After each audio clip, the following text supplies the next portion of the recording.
السلام علیکم ورحمۃ اللہ وبرکاتہ. الحمد للہ رب العالمین والعاقبۃ للمتقین والصلاة والسلام علی رسولہ الکریم. اعوذ باللہ من الشیطان الرجیم. بسم اللہ الرحمن الرحیم.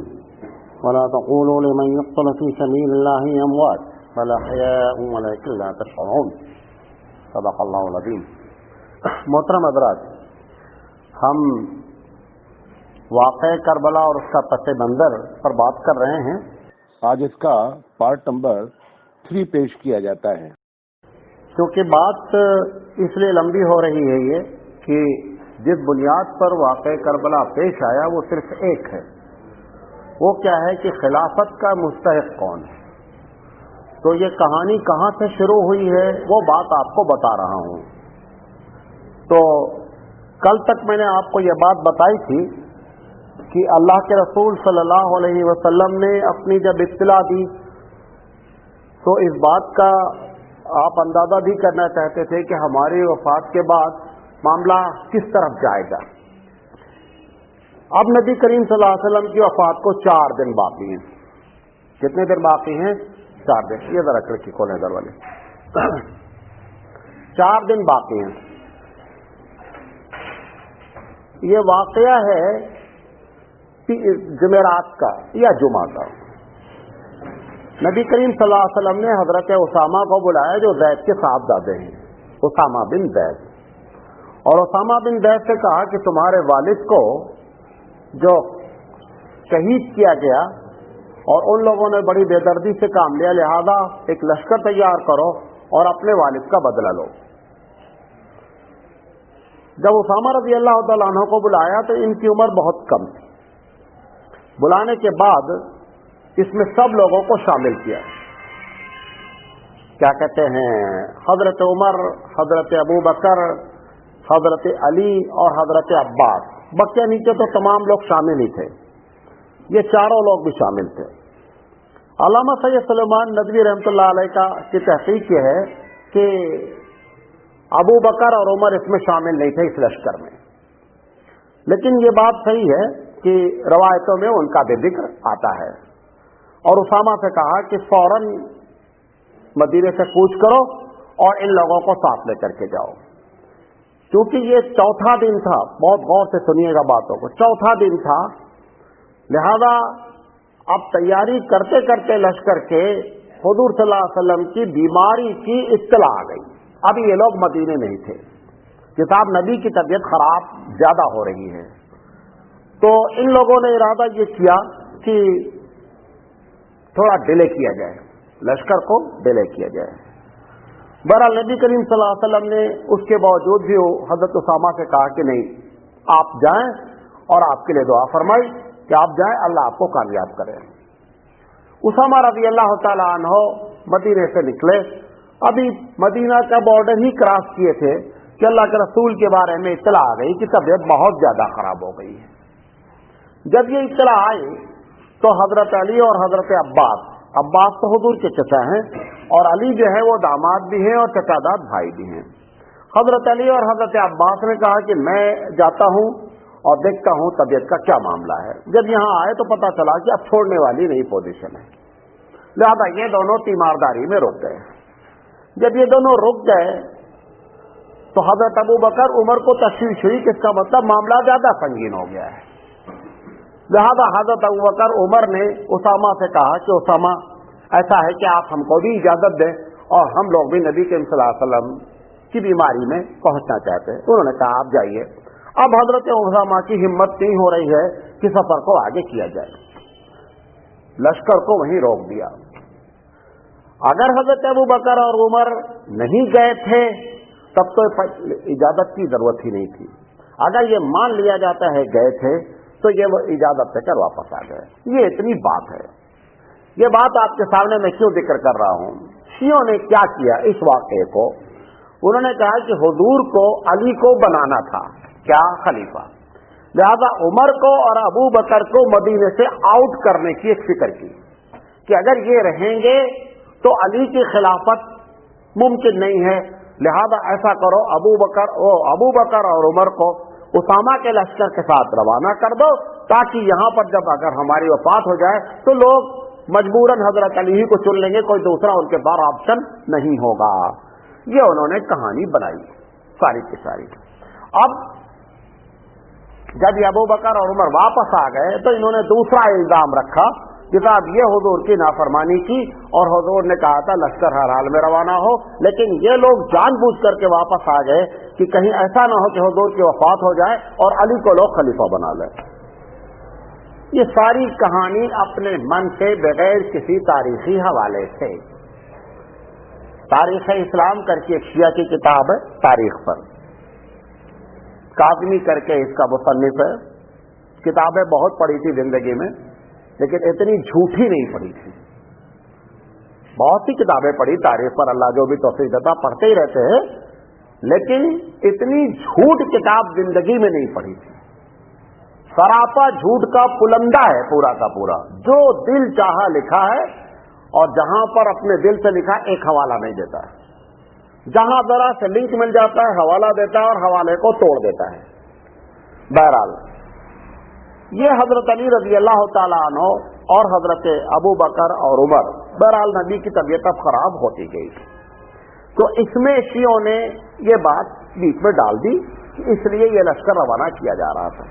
سوال یہ ہے, اب اس پر ہم اعتراض کر رہے ہیں اس تاریخ اسلام کے جھوٹے مصنف پر کہ اگر ابو بکر اور عمر کو بھیجا ہی تھا اور وہ چاہتے تھے کہیں نہیں آویں, اس کے بعد حضور نے جب 3 دن رہ گیا مغرب کی نماز پڑھائی اور عشاء میں آپ کو طاقت نہیں رہی, تو آپ نے بلوایا ابو بکر کو کہ ابو بکر کو بلا لاؤ اور میں ان سے بتاؤں کہ آپ امامت کریں.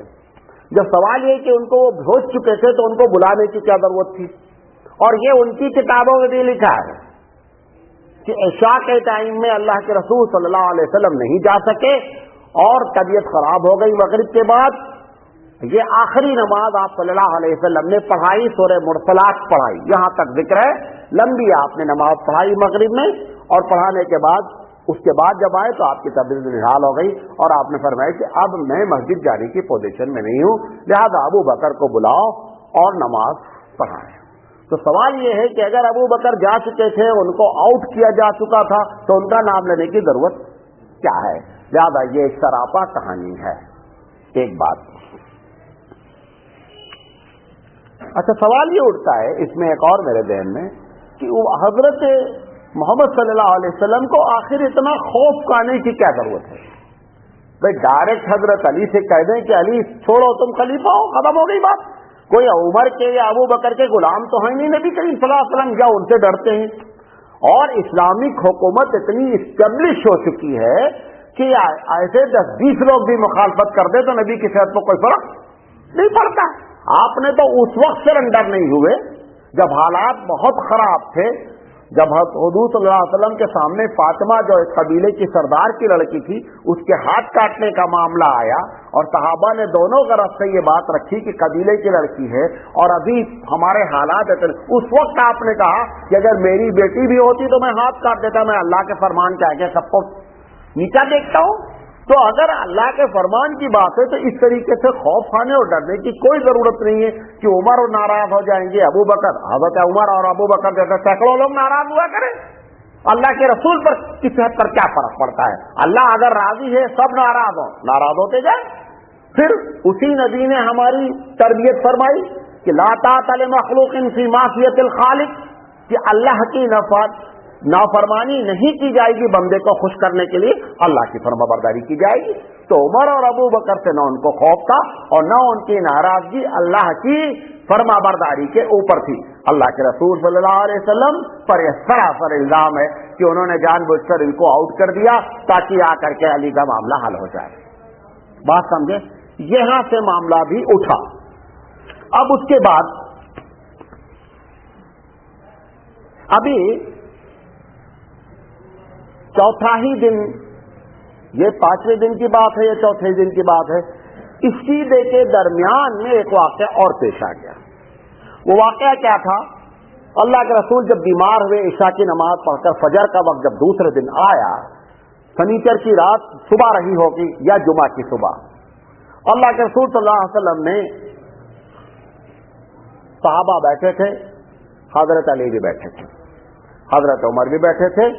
حضرت علی سے حضور نے کہا کہ علی کاغذ اور قلم لاؤ, میں تم کو کچھ باتیں لکھوانا چاہتا ہوں تاکہ جو ہے معاملہ خراب نہ ہونے پائے. اتنا ہی کہا حضور نے. بعض روایت میں آتا ہے کہ میں تم کو کچھ وصیت کرنا چاہتا ہوں تاکہ تمہارے اندر گمراہی نہ آنے پائے. حضرت عمر رضی اللہ تعالی عنہ نے دیکھا کہ نبی کا بخار شدید ہے, اور آپ نے اللہ کے رسول سے کہا کہ اللہ کے رسول آپ ایک دم اطمینان رکھیں, اللہ کی کتاب ہمارے پاس ہے, ہم انشاءاللہ جو ہے وہ کسی قسم کی گمراہی میں مبتلا نہیں ہوں گے, آپ اطمینان رکھیں, آپ کوئی ٹینشن نہیں لیں. حضرت عمر نے جب یہ بات کہی تو ایک گروہ وہی بیٹھا تھا, صحابہ ہی کا وہ بھی گروہ تھا اور گھر کے لوگ تھے, کیونکہ جہاں پر حضور کی بیماری ہوئی ہے یہ حضرت عائشہ کا کمرہ ہے. تو جتنے صحابہ جو غیر محرم ہوتے تھے یا دور کے ہوتے تھے وہ سب مسجد میں ہوتے تھے. مسجد پوری کھچا کھچ بھری رہی تھی انجن. یہ جو قریبی رشتے دار تھے, جو حضور کے ددیال کے لوگ تھے, چچا داد بھائی تھے, یہ کھوجرے کے اندر رہتے تھے. جب حضرت عمر نے یہ کہا کہ قرآن میں یہ کافی ہے تو کچھ لوگوں نے کہا نہیں, اگر حضور کہہ رہے ہیں کاغذ قلم لاؤ تو کاغذ قلم لاؤ. حضرت عمر نے کہا بات سمجھنے کی کوشش کریں, تکلیف حضور کو زیادہ ہے. اسی درمیان میں یہ 5-6 لوگ زور زور سے بولنے لگے. حضور صلی اللہ علیہ وسلم نے جب شور دیکھا تو حضور صلی اللہ علیہ وسلم نے کہا ایسا ہے تم لوگ خاموش ہو جاؤ, اور تم جو باتیں کر رہے ہو میں اس سے ایک دوسری دنیا میں ہوں. لیکن وہ کیا مطلب کہنا چاہتے تھے یہ کسی کو نہیں معلوم. آپ نے فرمایا کہ میں جس حالت میں ہوں اس سے بہتر ہے جس حالت میں تم ہو. بہرحال کاغذ قلم نہیں لایا گیا. حضرت علی کی دوسری روایت ہے کہ میں نے کہا اللہ کے رسول سے کہ اللہ کے رسول آپ کے حالات بہت نازک ہیں اس وقت, آپ جلدی جلدی زبانی بتا دیجئے کہ کیا کہنا چاہتے ہیں. یہ بھی ایک روایت ہے, جلدی جلدی آپ زبانی بتا دیجئے کیا کہنا چاہتے ہیں. ایسا تو تھا نہیں کہ آفس بغل میں ہے, دروازہ کھولا, قلم کاغذ آ گیا, اس کو تو تلاش کرنا پڑے گا. کاغذ کہاں ہے, کاغذ تلاش کرنا ایک مسئلہ, کاغذ عام طور پہ تو اویلیبل تھا نہیں. تو انہوں نے کہا اللہ کے رسول ایسا نہ ہو کہ ہم کاغذ قلم لینے جائیں اور آپ ہم کو چھوڑ کر رخصت ہو جائے, لہٰذا آپ جلدی جلدی مجھے بتا دیجیے. یہ بھی ایک روایت ہے. تو اللہ کے رسول صلی اللہ علیہ وسلم نے فرمایا کہ دیکھو عورتوں کے ساتھ انصافی کرو. آپ نے اس قسم کی گفتگو 2-3 باتیں کی. بعض روایت میں یہ آتا ہے, بخاری کی ایک روایت ہے, یہ بات یاد رکھیں, میں نے پہلے دن آپ سے بات کی تھی کہ حدیث کے مقابلے میں تاریخ کبھی قابل قبول نہیں ہوتی ہے. نمبر 1 پر اگر حدیث سے کوئی واقعہ ملتا ہے تو ہم اس کو پریفرنس دیتے ہیں. جب حدیث میں نہیں ملتا ہے تو مجبور ہو کر کے ہم تاریخ کا سہارا لیتے ہیں. پھر تاریخ میں جو میں نے آپ کو بات بتائی تھی کہ سب سے بڑا مسئلہ پیچیدہ یہ ہوتا ہے کہ جس دور میں تاریخ لکھی گئی ہے اس بادشاہ کے خلاف لکھنا ایک بہت بڑا مسئلہ ہوتا ہے. لہذا حدیث بخاری کی جب موجود ہے, تاریخ میں اگر کچھ بھی واقعات لکھے ہیں تو ہمارے لیے قابل التفات نہیں ہے. بخاری میں یہ واقعہ لکھا ہوا ہے. اللہ کے رسول صلی اللہ علیہ وسلم نے اپنے نسبتی برادر یعنی حضرت عائشہ کے بھائی عبد الرحمان کو بلایا. کہا میرا دل یہ چاہتا ہے کہ میں ابو بکر کا نام لکھ دوں کہ میرے بعد ابو بکر خلیفہ ہوں گے. یہ آپ نے اپنی خواہش ظاہر کی اپنے نسبتی برادر عبد الرحمان سے. پھر کہا کہ لیکن میں یہ سمجھتا ہوں, اللہ کے رسول فرما رہے ابو بکر کے لڑکے تھے, کہ میں یہ سمجھتا ہوں کہ امت ابو بکر کے علاوہ کسی پر اتفاق کرے گی نہیں, لہذا مجھے لکھنے کی کوئی ضرورت نہیں ہے. یہ آپ نے دوسرا ڈیسیزن بھی پاس کیا کہ میں یہ سمجھتا ہوں کہ اللہ تعالیٰ جو ہے ابو بکر کے ہاتھ پر لوگوں کو جمع کر دے گا, لہذا لکھنے کی کوئی ضرورت نہیں, لیکن اگر میں لکھتا تو میں یہ لکھ دیتا.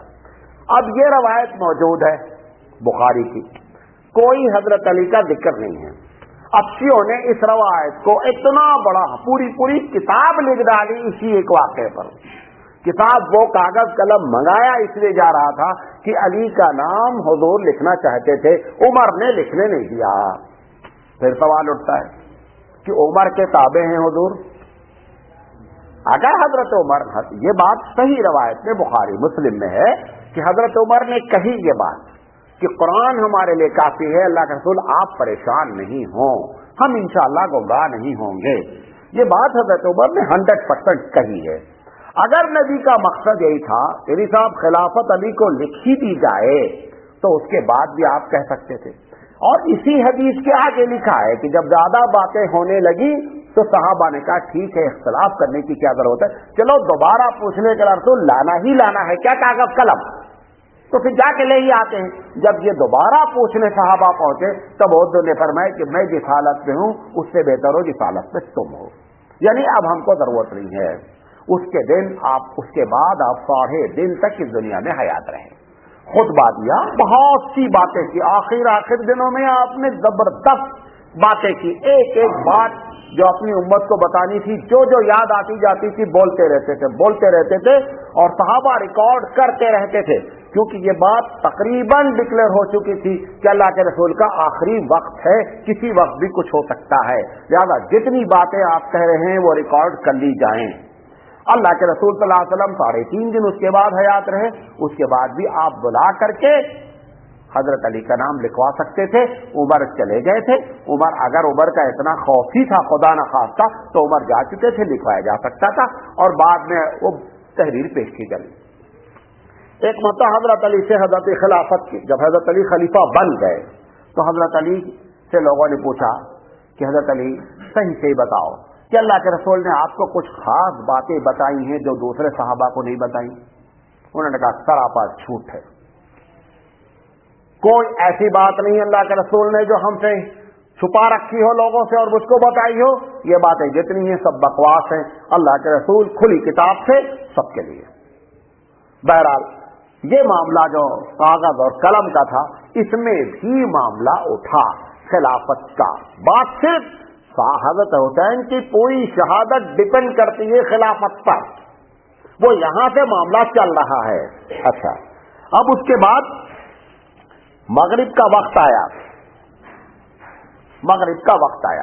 یہ جو بات قلم اور قرطاس کی بتائی، کاغذ اور قلم کی، اس پر شیعوں نے بہت زبردست اعتراض کیا ہے، لیکن اس کا سیدھا سے ایک جواب ہے، حضور حضرت عمر سے ڈرتے نہیں تھے، حضرت عمر حضور کے سامنے کوئی حیثیت نہیں رکھتے، 3.5 دن آپ حیات تھے، اگر آپ چاہتے تو ڈائریکٹ لکھا سکتے تھے۔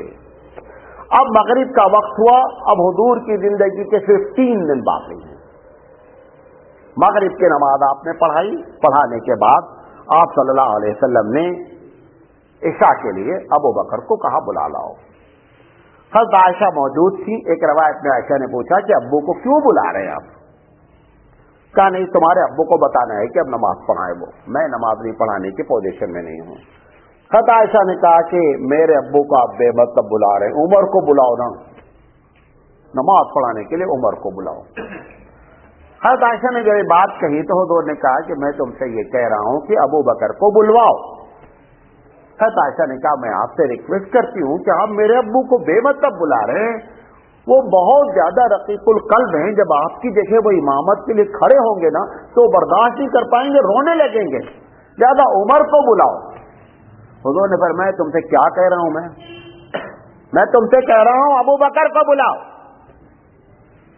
جب تیسری مرتبہ حضرت عائشہ نے پھر وہی کہا کہ میرے ابا بڑے دل کے نرم ہیں، حضور نے فرمایا انتن صواحبکن یوسف، کہ تم لوگ یوسف کے زمانے کی عورتوں کے مانند ہو۔ اب اس پر تو محدثین نے جب لکھنا شروع کیا ماشاءاللہ سینکڑوں پیج بھر ڈالے کہ اس جملے کا حضور کا مطلب کیا ہے۔